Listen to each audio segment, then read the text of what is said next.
ദൈവത്തിൻ്റെ വിശുദ്ധമായ പരിശുദ്ധമായ നാമത്തിന് മഹത്വമുണ്ടാകട്ടെ. റോമർക്കെഴുതിയ ലേഖനം,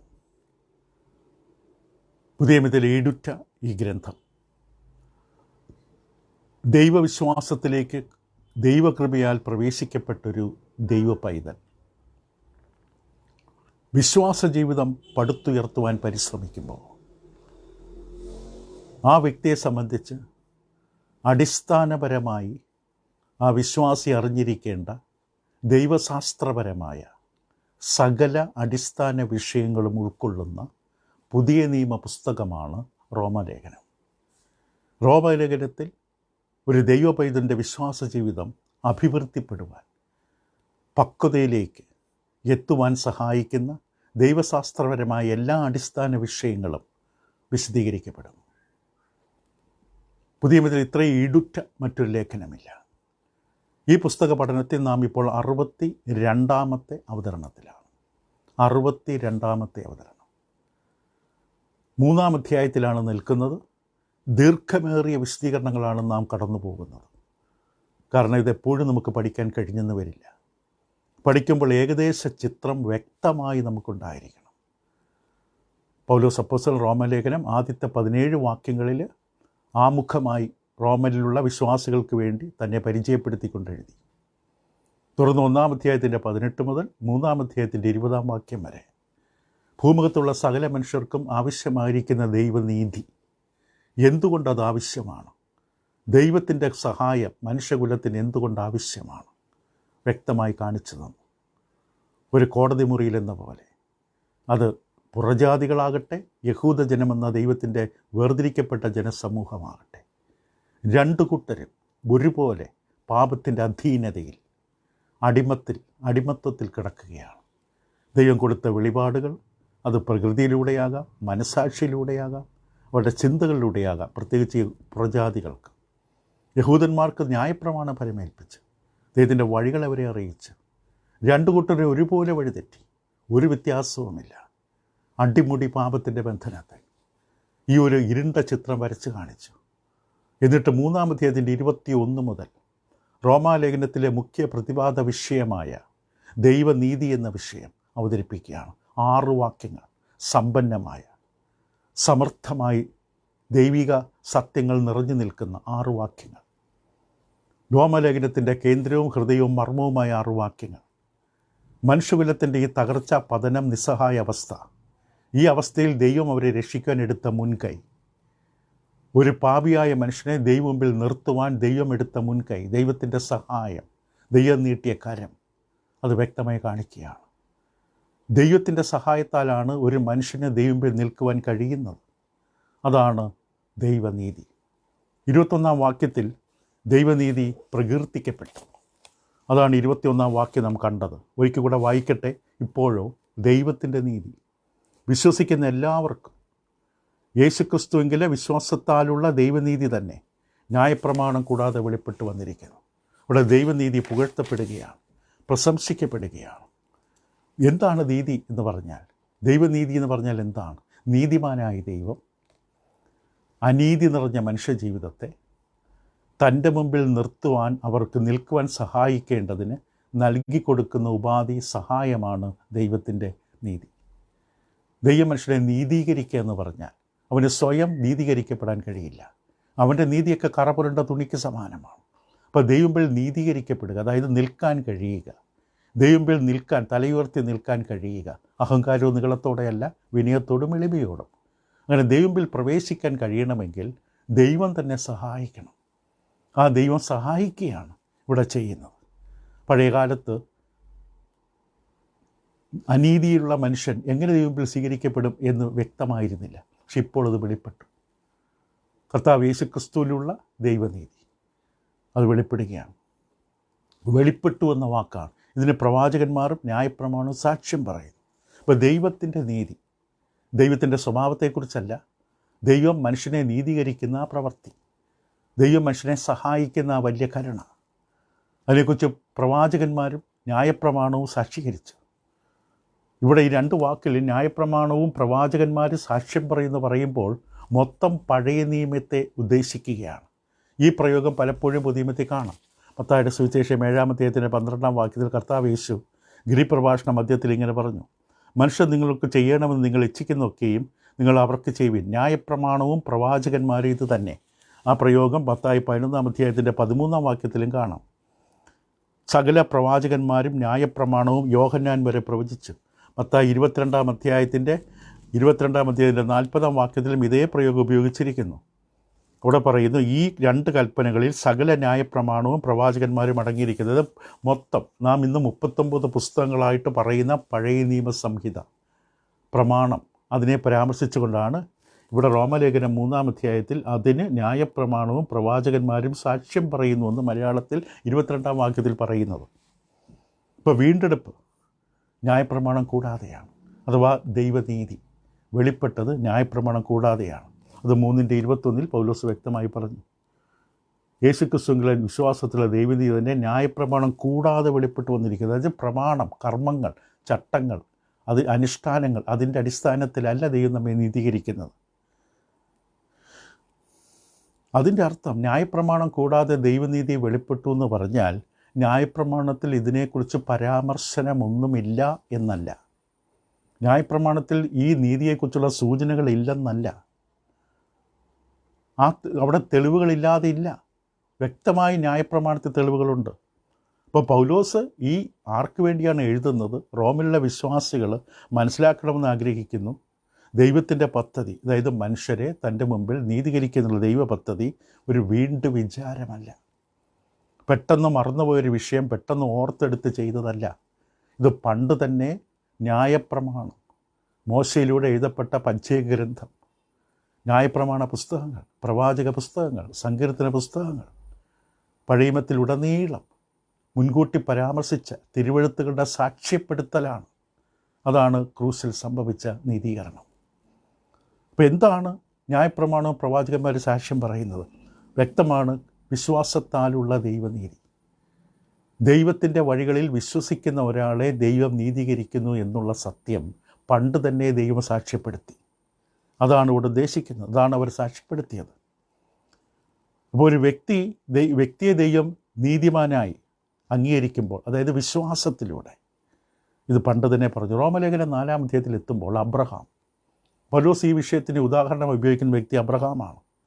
അബ്രഹാം ന്യായപ്രമാണത്തിൽ പുസ്തകത്തെ പരാമർശിക്കപ്പെട്ട വ്യക്തിയാണ്. അതായത് ഉൽപ്പത്തി, പുറപ്പാട്, ലേവ്യ, സംഖ്യ, ആവർത്തനം, ഈ 5 പുസ്തകങ്ങൾ മോശയിലൂടെ എഴുതിയ പഞ്ചഗ്രന്ഥം. ആ പുസ്തകങ്ങളിൽ പരാമർശിക്കപ്പെട്ട വ്യക്തിയാണ് അബ്രഹാം, ഉൽപ്പത്തി പുസ്തകത്തിലെ പ്രധാന വ്യക്തി. അബ്രഹാമിനെ എടുത്തുകൊണ്ടാണ് ഈ വിഷയത്തിൽ ഉദാഹരണം അവതരിപ്പിച്ചത്. അബ്രഹാം ദൈവത്തെ വിശ്വസിച്ചു, അതവന് നീതിയായി കണക്കിട്ടു. കൂടാതെ റോമലേഖനം 1:17 നീതിമാൻ വിശ്വാസത്തിൽ ജീവിക്കുമെന്ന സത്യം, അത് പ്രവാചക പുസ്തകങ്ങളിലാണ്. ഹബക്കുക്കിൻ്റെ പുസ്തകം 2-ാം അധ്യായം 4-ാം വാക്യം. അപ്പം ന്യായപ്രമാണവും പ്രവാചകന്മാരെ സാക്ഷ്യം പറയുന്നത് വളരെ വ്യക്തമാണ്. എബ്രായലേഖനം 11-ാം അധ്യായം വ്യക്തമായി പൂർണ്ണമായും, അധ്യായം മുഴുവൻ, പുതിയ നിയമത്തിലെ എബ്രായലേഖനം 11-ാം അധ്യായം മുഴുവനായും വിശ്വാസവീരന്മാരായ പഴയ നിയമകാലത്തെ വിശ്വസ്തരായിട്ടുള്ളവരെ കുറിച്ചുള്ളതാണ്. അവരെയൊക്കെ ദൈവം എങ്ങനെയാണ് നീതീകരിച്ചത്? അപ്പോൾ ഒന്നാമത് ദൈവനീതി പ്രകീർത്തിക്കപ്പെട്ടു. രണ്ടാമത് 22-ാമത്തെ വാക്യത്തിലേക്ക് വരുമ്പോൾ ദൈവനീതി വിശദമാക്കുകയാണ്. ഈ ദൈവത്തിൻ്റെ നീതീകരണ പ്രവൃത്തിയെ വിശദമാക്കുന്നു. 22-ാമത്തെ വാക്യം, മലയാള ബൈബിളിൽ വാക്യങ്ങളുടെ ക്രമ നമ്പറുകൾക്ക് മാറ്റം വരാം. അപ്പം 22-ാം വാക്യത്തിൽ ന്യായപ്രമാണം പ്രവാചകർ സാക്ഷ്യം പറയുന്നു. തൊട്ടു മുമ്പുള്ള വാക്യം കൂടെ നോക്കുക. ദൈവത്തിൻ്റെ നീതി വിശ്വസിക്കുന്ന എല്ലാവർക്കും യേശുക്രിസ്തുവിലുള്ള വിശ്വാസത്താലുള്ള ദൈവനീതി. അതാണ് വിശദീകരണം. ആർക്കാണ് നീതീകരണം? യേശുക്രിസ്തുവിലുള്ള വിശ്വാസം. അപ്പം യേശുക്രിസ്തുവിലെ വിശ്വാസത്താലുള്ള ദൈവനീതി, അല്ലാതെ ദൈവം നീതീകരിക്കില്ല. ദൈവം അയച്ചതിൻ്റെ പുത്രനായ കർത്താവ് യേശുവിൽ വിശ്വസിക്കാൻ തയ്യാറായവരെ മാത്രമേ തൻ്റെ മുമ്പിൽ നിർത്തുകയുള്ളൂ. എന്ന് പറഞ്ഞാൽ ക്രിസ്തുവിൻ്റെ ഉപദേശത്തിൽ അടിസ്ഥാനപ്പെട്ട് നിൽക്കാൻ, അനുസരണം കാണിക്കാൻ തയ്യാറായവർക്ക് മാത്രമേ ദൈവം നിൽക്കാൻ സാധിക്കുകയുള്ളൂ. അപ്പോൾ വിശ്വാസത്താലുള്ള ദൈവനീതി, പൗലോസിൻ്റെ ആ ന്യായസമർത്ഥനം, ഇത് അവതരിപ്പിക്കുന്ന വളരെ വളരെ ന്യായപരമായിട്ട് ഈ വിഷയം പൗലോസ് കൈകാര്യം ചെയ്യുകയാണ്. ഒരു ബന്ധമില്ലാത്ത തരത്തിൽ കുറേ വാക്കുകൾ പറയുകയല്ല, കൃത്യമായി. ഇപ്പോൾ ഒരു കോടതി മുറിയിൽ ഒരു ന്യായാധിപൻ്റെ മുമ്പിൽ കേസ് അവതരിപ്പിക്കുമ്പോൾ, വിസ്താരം നടത്തുമ്പോൾ കൃത്യമായ തെളിവുകളും വിശദീകരണങ്ങളും കൂടി അവതരിപ്പിക്കും. കേൾക്കുന്നവർക്ക് കൃത്യമായി ബോധ്യപ്പെടും. ആ തരത്തിലാണ് വിഷയം പൗലോസ് അവതരിപ്പിക്കുന്നത്. ഈ വിഷയം എങ്ങനെയാണ് പൗലോസ് അവതരിപ്പിക്കുക? പൗലോസ് ഇതിനകം തന്നെ പറഞ്ഞു, നമ്മൾ ന്യായപ്രമാണ പ്രവർത്തികൾ തികവോടെ കുറ്റമറ്റ രീതിയിൽ അനുസരിക്കാൻ കഴിയാത്ത നമുക്ക് ന്യായപ്രമാണത്താൽ രക്ഷിക്കപ്പെടാൻ പറ്റില്ല. അപ്പോൾ പിന്നെ ഏത് മാർഗത്തിലൂടെ രക്ഷിക്കപ്പെടും?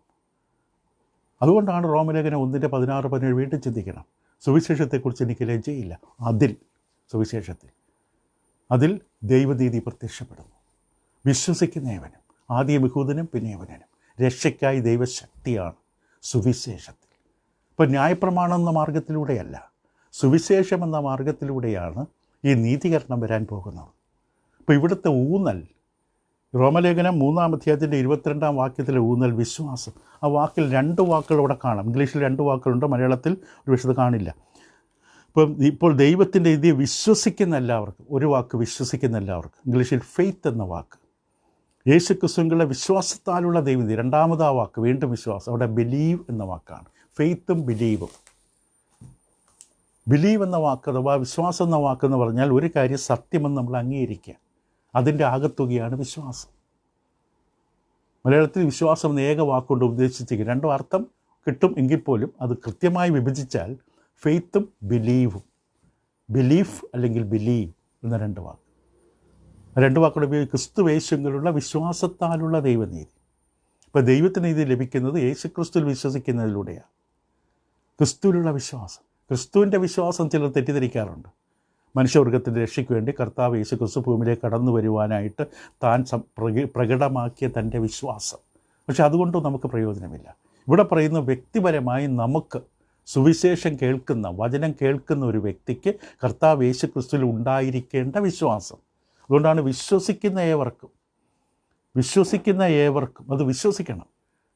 എനിക്ക് വേണ്ടി, നമുക്ക് വേണ്ടി കർത്താവ് യേശു, ദൈവപുത്രനായ കർത്താവ് യേശു, ദൈവം തന്നെയായ ക്രിസ്തു, മനുഷ്യാവതാരത്തിൽ കടന്നു വന്ന ദൈവപുത്രൻ നമുക്ക് വേണ്ടി നമ്മുടെ സ്ഥാനത്ത് നമ്മുടെ പാപത്തിൻ്റെ ശിക്ഷ ഏറ്റെടുത്ത് ക്രൂരമായി മാരകമായി മരണം അനുഭവിച്ച് നമ്മളെ വിടുവിച്ച്, കർത്താവ് യേശു ദൈവപുത്രനായ ക്രിസ്തു നമ്മുടെ പാപച്ചുമട് ഒഴിച്ചു മാറ്റി നമ്മുടെ കടം വീട്ടി. ഞാനിത് വിശ്വസിക്കണം. അതാണ് ആവശ്യം. ഞാൻ യേശു ക്രിസ്തുവിൽ വിശ്വസിക്കണം.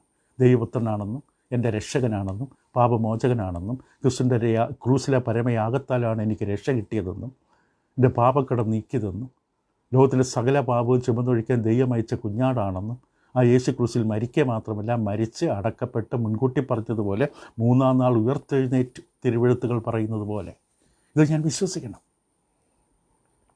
വിശ്വസിക്കുക എന്ന് പറയുന്നത് ഒരു നിരന്തരമായി സംഭവിക്കേണ്ട ഒന്നാണ്. തുടർമാനമായി സംഭവിക്കേണ്ട ഒരു പ്രക്രിയയായിട്ടാണ് അവതരിപ്പിച്ചിരിക്കുന്നത്. അപ്പോൾ ദൈവത്തിൻ്റെ നീതി എങ്ങനെയാണ് സ്വന്തമാക്കാൻ കഴിയുന്നത്? ദൈവം നമ്മുടെ നീതീകരണത്തിന് വേണ്ടി എല്ലാം ചെയ്തു, മനോഹരമായി നന്നായി ചെയ്തു. ദൈവം ചെയ്യുന്ന എല്ലാം നന്നായി ചെയ്യും. വളരെ നല്ലതെന്ന് സൃഷ്ടിയെക്കുറിച്ച് പോലും പറഞ്ഞ ദൈവം.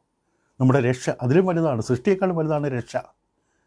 ഏറ്റവും ഉദാത്തമായ, ഏറ്റവും ആഴമേറിയൊരു ആവശ്യം അത് ദൈവം ചെയ്തപ്പോൾ നന്നായി ചെയ്തത്. പക്ഷെ അത് നമ്മളെങ്ങനെ സ്വന്തമാക്കും? അവിടെയാണ് വിശ്വാസം. വിശ്വസിക്കുന്നവർ, കർത്താവ് യേശുവിലെ വിശ്വാസത്താലുള്ള ദൈവനീതി. അപ്പം യേശുവിനെക്കുറിച്ച് പറഞ്ഞിരിക്കുന്നതൊക്കെ ശരിയാണെന്ന് ഞാൻ വ്യക്തമായി സത്യമാണെന്നുള്ള ഉറപ്പെനിക്കുണ്ടായിരിക്കണം. അങ്ങനെയാണ് എനിക്ക് ഇത് അനുഭവം ലഭിക്കുന്നത്, ദൈവനീതിയുടെ അനുഭവം എനിക്ക് ലഭിക്കുന്നത്. ഇത് വിശ്വാസം എന്ന പ്രമാണമാണ്. അതെല്ലാവർക്കും ആവശ്യമാണ്. ഇതൊരു ബന്ധമാണ്, യേശുവിൽ ആശ്രയിക്കുന്നൊരു ബന്ധമാണ്. അവിടെ ഞാൻ എന്നെ തന്നെ പൂർണ്ണമായി യേശുവിന് നൽകുകയാണ്. പ്രത്യാശ അറ്റിരുന്ന, പ്രത്യാശയില്ലാതെ എനിക്ക് പ്രത്യാശയായി കടന്നു വന്ന യേശു ക്രിസ്തു, ആ യേശുവിൽ ഞാൻ പൂർണ്ണമായി അർപ്പിക്കുകയാണ്. യേശു ദൈവപുത്രനാണ്, ഞാൻ ആശ്രയിക്കുകയാണ്. ഇപ്പോൾ ഇവിടെ വിശ്വാസം, ഇംഗ്ലീഷിലെ 2 വാക്കുകൾ ഫെയ്ത്തും ബിലീവ്, ഒരേ മൂല പദത്തിൽ നിന്ന് വന്ന വാക്കുകളാണ്. അപ്പോൾ വിശ്വാസമെന്ന് പറയുന്നത് ഞാൻ ശരിയെന്ന്, സത്യമെന്ന് ഉറപ്പായി വിശ്വസിക്കുന്ന എല്ലാത്തിൻ്റെയും കൂടെ ആകത്തുകയാണ് എൻ്റെ വിശ്വാസം. ഞാൻ സത്യമെന്ന് നിനക്കുകയും ഉറയ്ക്കുകയും ചെയ്തിരിക്കുന്ന, ശരിയെന്ന് മനസ്സിലാക്കിയിരിക്കുന്ന സകലത്തിൻ്റെയും ആകത്തുക. യേശു ദൈവപുത്രനാണ്, ശരി, സത്യമാണ്. യേശു എൻ്റെ രക്ഷകനാണ്, സത്യമാണ്. യേശു എനിക്ക് വേണ്ടി ക്രൂശിൽ യാഗമായി മരിച്ചു, വലിയ സത്യമാണത്. യേശു ക്രൂശിൽ നിന്ന്, മരണത്തിൽ നിന്ന് ഉയർത്തെഴുന്നേറ്റ് 3-ാം നാൾ, അത് ഏറ്റവും വലിയ ചരിത്രം സാക്ഷ്യപ്പെടുത്തിയ സത്യമാണ്. ദൈവമെന്ന സത്യം അത് സാക്ഷ്യപ്പെടുത്തുന്നു. ഈ ഉറപ്പുകളുടെ അവസാനമാണ്, ആകത്തുകയാണ് എൻ്റെ വിശ്വാസം. അപ്പോൾ മൂല്യമുള്ള സത്യസന്ധമായ വിശ്വാസത്തിൽ ആശ്രയമുണ്ട്, സമർപ്പണമുണ്ട്. ഇതൊരു ആശ്രയവും സമർപ്പണവുമാണ്. എന്നെ തന്നെ മുഴുവനായിട്ട് ദൈവത്തിൻ്റെ കയ്യിലേക്ക് ഏൽപ്പിക്കുകയാണ്. വിശ്വാസം. അതുകൊണ്ടാണ് പറഞ്ഞത് നീതിമാൻ വിശ്വാസത്താൽ ജീവിക്കും. ഇത് ന്യായപ്രമാണത്തിൻ്റെ പ്രവൃത്തികളാലുള്ള നീതിയല്ല, പ്രവൃത്തികളാലുള്ള നീതിയല്ല, അത് പ്രവർത്തിയാനുള്ള നീതിയാണ്, ന്യായപ്രമാണത്താലുള്ള നീതി. ഇത് വിശ്വാസത്തിൻ്റെ നീതിയാണ്, വിശ്വസിക്കുന്നവർ കൊടുക്കുന്ന നീതിയാണ്. ഇപ്പോൾ വിശ്വാസമെന്ന് പറയുന്നത് നമുക്ക് വേണ്ടി സൗജന്യമായി നമ്മുടെ പാപത്തിന് വേണ്ടി കാൽവരി ക്രൂശിൽ യാഗമായി തീർന്ന കർത്താവ് യേശുവിൽ ഞാൻ വിശ്വസിക്കുന്നു. അങ്ങനെയാണ് എൻ്റെ രക്ഷ ഒരുക്കപ്പെടുന്നത്. ഞാൻ ജീവനുള്ളവനായി ആകുകയും തുടർന്ന് ജീവനോടെ ഇരിക്കുകയും ചെയ്ത കാരണം ക്രിസ്തുവിൽ വിശ്വസിക്കുന്നത് കൊണ്ടാണ്.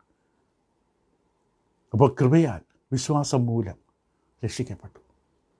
ഇപ്പോൾ ദൈവം നമ്മെ നീതിമാന്മാരെ കണക്കിടുന്നു. ഇതാണ് റോമർ ലേഖനം 3:9 എല്ലാവരും പാപത്തിന് കീഴിൽ. 3:23 ഒരു വ്യത്യാസവുമില്ല. റോമർ 10:4-6 വരെ, ഗലാത്യർ 3:11-12 വരെ, ഫിലിപ്പ് ലേഖനം 3:8-9, എഫേസ് ലേഖനം 2:8-9, റോമർ 3:24-4-16 എല്ലാം പറയുന്ന വിഷയങ്ങൾ ഇതുമായിട്ട് ബന്ധപ്പെട്ടത്. അപ്പോൾ ഒന്നാമത് നമ്മൾ കണ്ടു ഈ ദൈവനീതിയെക്കുറിച്ച് വിശദമാക്കുമ്പോൾ യേശുക്രിസ്തുവിലുള്ള വിശ്വാസത്താലുള്ള ദൈവനീതി, ക്രിസ്തുവിനെക്കുറിച്ചുള്ള എല്ലാ ദൈവിക സത്യങ്ങളും സത്യമെന്ന് ഉറയ്ക്കുകയും നിശ്ചയത്തോടുകൂടി ആശിക്കുന്നതിൻ്റെ ഉറപ്പും കാണാത്ത കാര്യങ്ങളുടെ നിശ്ചയവുമായ വിശ്വാസം. യേശുവിനെക്കുറിച്ചുള്ള സകല കാര്യങ്ങളും പ്രസംഗം കേൾക്കുമ്പോൾ, സുവിശേഷം കേൾക്കുമ്പോൾ യേശുവിനെക്കുറിച്ച് കേൾക്കുന്ന സകല കാര്യങ്ങളും സത്യമെന്ന് ഞാൻ ഉറപ്പോടെ വിശ്വസിക്കുന്നു. ആ സത്യമെന്ന് ഞാൻ നനയ്ക്കുന്നതിൻ്റെ അന്തിമമായ ലക്ഷ്യമാണ് എൻ്റെ വിശ്വാസം. മാത്രമല്ല, ഇത് വിശ്വാസത്താൽ മാത്രമേ നീതീകരിക്കപ്പെടൂ. ആരിലുള്ള വിശ്വാസം? യേശുക്രിസ്തുവിലുള്ള വിശ്വാസം. എന്നിലല്ല, മറ്റൊന്നിലുമല്ല, യേശുവിലുള്ള വിശ്വാസം. അതാണ് ഈ താക്കോൽ വാക്ക്. കർത്താവ് യേശുക്രിസ്തുവിലുള്ള വിശ്വാസത്താലുള്ള നീതീകരണം. ക്രിസ്തുവിൽ തന്നെ വിശ്വസിക്കണം. ക്രിസ്തു ആരെന്ന് വിശ്വസിക്കണം, എവിടെ നിന്ന് വന്നു എന്ന് വിശ്വസിക്കണം, നമുക്ക് വേണ്ടി എന്ത് ചെയ്തു എന്ന് വിശ്വസിക്കണം. മരണത്തെ തോൽപ്പിച്ചതും സാത്താൻ്റെ തല തകർത്ത് 3 നാൾ ഉയർത്തെഴുന്നേറ്റതും ഇതിൻ്റെ വലതുഭാഗത്തിലും നമുക്ക് വേണ്ടി പക്ഷപാതം ചെയ്യുന്നതും തൻ്റെ സഭയുടെ മേൽ തലയായിരിക്കുന്നതൊക്കെ വിശ്വസിക്കണം.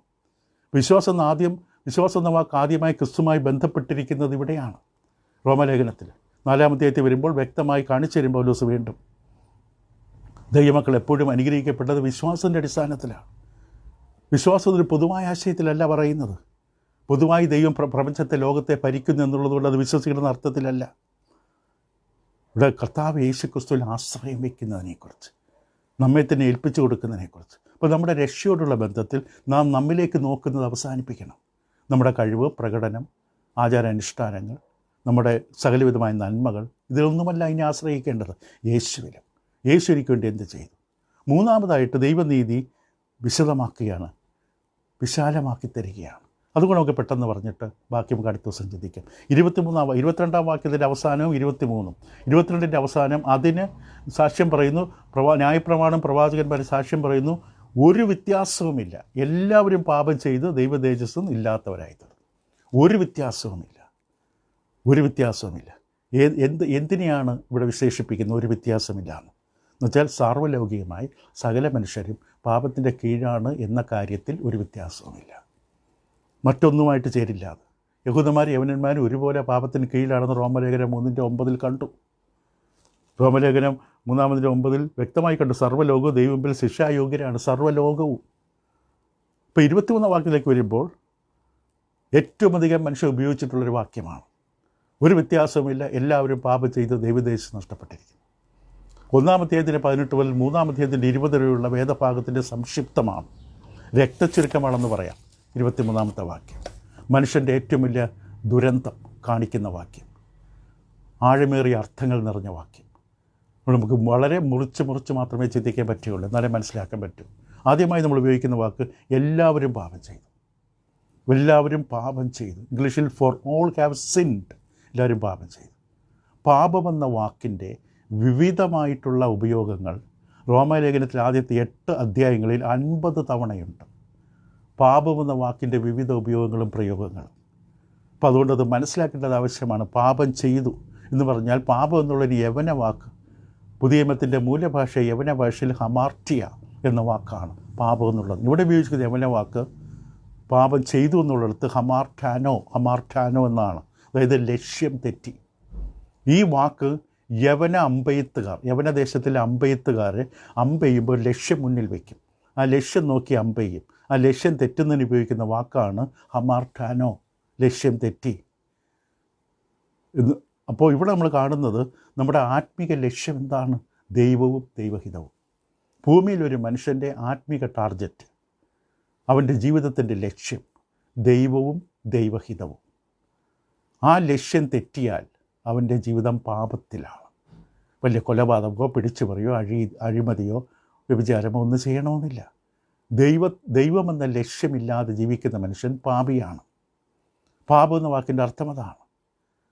അതാണ് പൗലോസ് ഇവിടെ പറയുന്നത്. ഇതിനകം തന്നെ പൗലോസ് വ്യക്തമായി കാണിച്ചു എല്ലാവരും പാപത്തിൻ്റെ കീഴിലാണ്.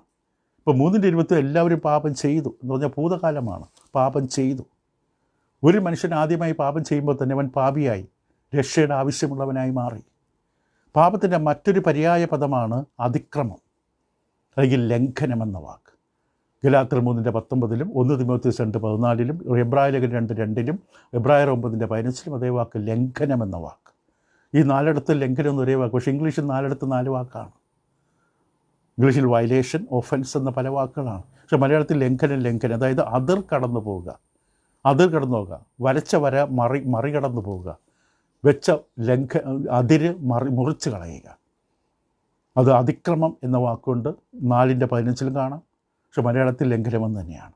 5:14 അപരാധം എന്ന വാക്കാണ് ഒഫൻസ്, അവിടെയും മലയാളത്തിൽ ലംഘനമെന്ന് തന്നെയാണ്. അപ്പോൾ പല വാക്കുകളുണ്ടെന്നർത്ഥം. എന്നുവെച്ചാൽ മറികടന്നു പോവുക. ഇപ്പോൾ ഒരു നമ്മൾ നടക്കേണ്ട ഒരു വര വെച്ചിട്ടുണ്ടെന്ന് വിചാരിക്കുക. 2 വശത്തും വര വരച്ച് അതിൻ്റെ അകത്തൂടെ നടക്കണമെന്ന് നമ്മൾ പറയുന്നു, നമ്മളോട് കൽപ്പിച്ചിരിക്കുന്നു. പക്ഷെ നമ്മൾ ആ വര ലംഘിക്കുന്നു, ആ വര മറികടന്നു പോകുന്നു. അപ്പോൾ ആ ലംഘനം, അതിക്രമിച്ചു, അതിനെ മറികടന്നു പോയി. നമ്മുടെ ജീവിതം ദൈവഹിതപ്രകാരം ഭൂമിയിൽ ദൈവത്തിൻ്റെ വഴികൾ നമുക്ക് വെളിപ്പെടുത്തി, ഒരു വഴി നമുക്ക് തന്നു, അതിലൂടെ നടക്കാൻ നമ്മോട് പറഞ്ഞു. പക്ഷെ നമ്മൾ ആ വഴി മറികടന്നു പോയി. ഇതാണ് ഇവിടെ ഉപയോഗിച്ചിരിക്കുന്നത്. റോമലേഖനം 4:7 വേറൊരു വാക്കുണ്ട് ഇംഗ്ലീഷിൽ, ലോലെസ് ഡീഡ്സ്, അതായത് അധർമ്മം മോചിച്ചും പാപം മറിച്ചും കിട്ടിയ മനുഷ്യൻ പാവകൻ. അധർമ്മം മോചിച്ചു, പാപം മറിച്ചു. അധർമ്മം, നിയമം എന്നുള്ളതിന് യവന വാക്ക് നോമോസ് എന്നാണ്. അധർമ്മം എന്ന് പറഞ്ഞാൽ നിയമം ഇല്ലാത്തൊരവസ്ഥ, അനോമിയ, അതായത് നിയമത്തെ അവഗണിക്കുന്ന വ്യക്തി. എനിക്കൊരു നിയമവും ബാധകവുമല്ല, ഞാൻ എൻ്റെ ഇഷ്ടം പോലെ ജീവിക്കും, എനിക്കൊരു നിയമവും എന്നോടാരും പറയണ്ട, എനിക്ക് തോന്നിയതുപോലെ ഞാൻ ചെയ്യും. ഈ മനുഷ്യൻ അധർമ്മം പ്രവർത്തിക്കുന്നു. നിയമമില്ല അവന്. ദൈവം നിയമം വെച്ചിട്ടുണ്ട്, പക്ഷെ അവനത് അവഗണിക്കുകയാണ്. ഇങ്ങനെ പല അർത്ഥങ്ങളാണ് ഉപയോഗിച്ചിരിക്കുന്നത്. അപ്പം എല്ലാവരും പാപം ചെയ്തു. ഒരേ തരത്തിലായിരിക്കില്ല, ഒരേ സ്വഭാവത്തോടുകൂടിയ പാപമല്ല, പക്ഷേ പൊതുവായിട്ട് എല്ലാവരും പാപം ചെയ്തു. ഇപ്പോൾ പാപം എന്ന വിവിധ വാക്കുകളിലൂടെ എല്ലാ തരത്തിലുള്ള ഈ ലംഘനം, അതിക്രമം, അപരാധം, അധർമ്മം, പാപം, വഴിതെറ്റുക, മറികടക്കുക, ഇതെല്ലാം പരാമർശിക്കുകയാണ്. അങ്ങനെ മൊത്തത്തിൽ പറയുമ്പോൾ എല്ലാവരും പാപം ചെയ്തു. തുടരാം അടുത്ത ദിവസം ഈ വിഷയം. നമ്മെ തന്നെ കാണുവാൻ വചനമല്ലാതെ മറ്റൊന്നുമില്ല. ലോകത്തിൽ ഒരു മാധ്യമങ്ങളും ഒരു പുസ്തകങ്ങളും ഒരു മാഗസീനും ഒരു ചാനലുകളും നമ്മെ കാണിച്ചു തരില്ല. നമ്മളെ തെറ്റ് മൂടി വയ്ക്കും, നമ്മളെ വിശദീകരിക്കും ലോകത്തിന് മുമ്പാകെ. പക്ഷെ വചനം, ദൈവവചനം, നമ്മുടെ ഉള്ളിലേക്ക് തുളച്ചു കയറുന്ന വചനം നമ്മളെ ആരാണ് എന്ന് കാണിച്ചു തരും. അതുകൊണ്ട് കണ്ണു തുറക്കാം, ആ വചനം എന്ന കണ്ണാടിലൂടെ നമുക്ക് നോക്കാം നമ്മൾ വഴിതെറ്റി ജീവിക്കുകയാണോ, ദൈവവും ദൈവത്തിൻ്റെ ഹിതവുമാണോ നമ്മുടെ ലക്ഷ്യം, അതോ ലക്ഷ്യം തെറ്റിയവരാണോ? എന്തിനു വേണ്ടിയാണ് ജീവിക്കുന്നത്? ആരെയാണ് ഞാൻ മുമ്പിൽ വെച്ചിരിക്കുന്നത്? എൻ്റെ ചിന്തയിൽ ദൈവമുണ്ടോ? ദൈവ വഴികളുണ്ടോ? തുടരാം അടുത്ത പഠനത്തിൽ. ഈ ഒരു ആത്മീകമായ സത്യങ്ങളിലേക്ക് വീണ്ടും നമുക്ക് കടന്നു വരാം. ദൈവം നിങ്ങളെ സഹായിക്കും.